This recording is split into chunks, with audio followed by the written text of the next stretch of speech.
Merci d'être avec nous sur Acteurs Publics TV. Nous sommes ici au cœur de la 35e convention des intercommunalités de France à Toulouse, qui ouvre ses portes aujourd'hui même. On va commencer une série d'entretiens avec Stéphane Delautrette. Bonjour. Bonjour. Merci d'être avec nous. Vous êtes député de la Haute-Vienne et président de la délégation aux collectivités territoriales et à la décentralisation. Merci d'être avec nous. Le thème central, fondateur un peu de cette convention ici à Toulouse, c'est la solidarité territoriale.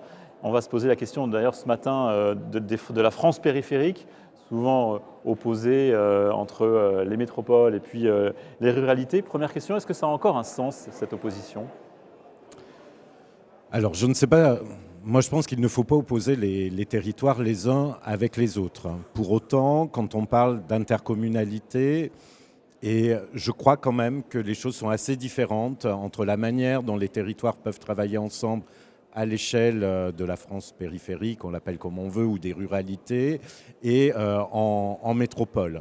Par contre, le maître mot de tout ça, c'est la solidarité territoriale. Et moi, je crois en l'intercommunalité comme l'échelle pertinente de travail en coopération, et on parle bien d'établissements publics de coopération intercommunale, en la faveur d'une solidarité territoriale.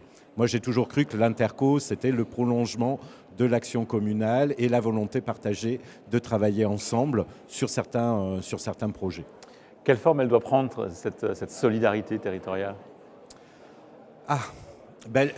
Elle doit prendre la forme, je pense, de ce que les élus ont envie qu'elle soit. Moi, j'ai toujours cru en l'intercommunalité choisie, voulue, et non pas l'intercommunalité imposée. Autrement dit, il appartient à chaque territoire, de mon point de vue, en fonction, bien évidemment, du contexte territorial, il appartient aux élus de décider que telle ou telle chose, eh bien, n'ayant pas les moyens de le faire à l'échelle individuelle, elle a sa pertinence en la portant collectivement à l'échelle de l'interco. Alors, il y a beaucoup de choses qui sont dites autour des intercommunalités. Un rapport du Sénat assez récent est venu un peu titiller le rapport entre les mairies et les intercommunalités, avec peut-être le risque de le remettre en cause. Qu'est-ce que vous en pensez ? Est-ce qu'il faut mettre plus d'intercommunalités ? Est-ce qu'il faut redonner plus d'indépendance aux maires ? Moi, je crois que le sujet qui est soulevé, c'est la question de la gouvernance. Ce qu'il faut et ce que ce rapport met en évidence, c'est que dans certaines intercommunalités, et il ne faut surtout pas généraliser les choses, eh bien, il y a des élus qui se sentent dépossédés et qui sentent ne pas pouvoir participer à la prise de décision.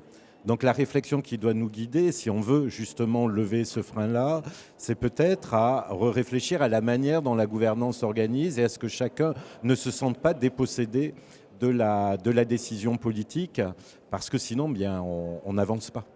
Donc ça reste justement dans ce que vous disiez, dans le volontarisme.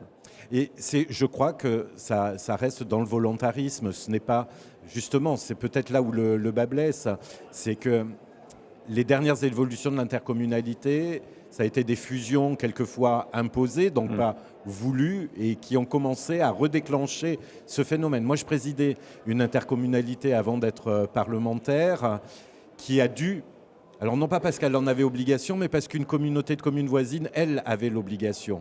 Donc il fallait trouver une solution à cette interco voisine. A dû réaliser une fusion. Cette fusion, nous l'avons fait dans le volontariat. Et les choses se sont bien passées. Ce que j'observe, c'est que celles qui se sont vues contraintes, quelquefois par les préfets, de fusionner sans qu'il y ait forcément de volonté des élus, de logique aussi territoriale à ces fusions-là, eh bien, on constate que ça ne marche pas forcément bien. Donc c'est peut-être là qu'il faut réfléchir, et c'est pour ça que je plaide plus maintenant en la faveur d'une interco choisie, plutôt que de l'imposition de compétences nouvelles, surtout quand les élus n'en ressentent pas l'intérêt. Alors la question justement des moyens, des finances allouées aux collectivités territoriales et donc aux intercommunalités est centrale. On parlait de 5 milliards d'économies demandées aux collectivités. Aujourd'hui, évidemment, avec la crise politique, on ne sait plus exactement quel budget va être alloué aux collectivités. Est-ce que c'est encore une crainte ou au contraire un peu un soulagement aujourd'hui de vous dire que peut-être qu'on demandera un effort un peu moindre aux collectivités territoriales et donc aux intercommunalités ? Ah, alors ça, c'est un sujet. Bien malin est celui qui peut dire ce que sera la proposition de budget. Aujourd'hui, il n'y a pas de budget de proposer.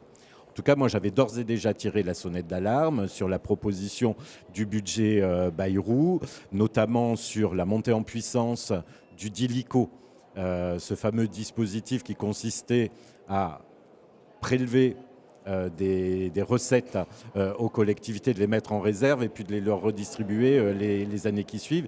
Il était prévu une montée en puissance de ce DILICO dont on savait que les premières impactées seraient les intercos et les communes. C'est le bloc communal qui, pour 60% de l'effort, serait concerné. Moi, je crois que c'est extrêmement dangereux pour nos collectivités et pour l'économie locale qui est engendrée par la commande publique. Donc pour ma part, je plaiderai en tout cas en la faveur d'une réduction de cette demande d'effort si à nouveau le sujet devait revenir sur la table. Ce dont je suis convaincu aujourd'hui, c'est qu'il y a une vraie réflexion à conduire sur l'autonomie financière et fiscale, parce que pour moi, autonomie financière va avec une ressource propre et un levier fiscal pour les collectivités. En tout cas, ce sont des travaux moi, que j'ai initiés avant même que la question soit posée dans les budgets Bayrou ou futurs. Ouais. C'est, de mon point de vue, le sujet sur lequel aujourd'hui il nous faut travailler. Sur la décarbonation, la transition environnementale, vous avez parlé d'un mur d'investissement à l'approche de toutes ces contraintes qui sont imposées à l'ensemble des intercommunalités, mais aussi à l'ensemble des collectivités territoriales. Comment faire pour, malgré tout, tenir les objectifs avec des moyens qui se réduisent ? Ben justement, quand je dis qu'il faut réfléchir à tout ça, c'est que moi, je persiste. Ce n'est pas moi qui ai inventé le fait que il y avait un mur d'investissement. Tous les experts aujourd'hui, eu égard à ce qu'on a pu observer des conséquences du changement climatique sur nos territoires, que ce soit en été, mais que ce soit hors été. On ne parle pas que de réchauffement. Il y a eu les inondations. Enfin, tout le monde voit bien de ce dont je veux parler, qu'il y a des investissements indispensables aujourd'hui à conduire.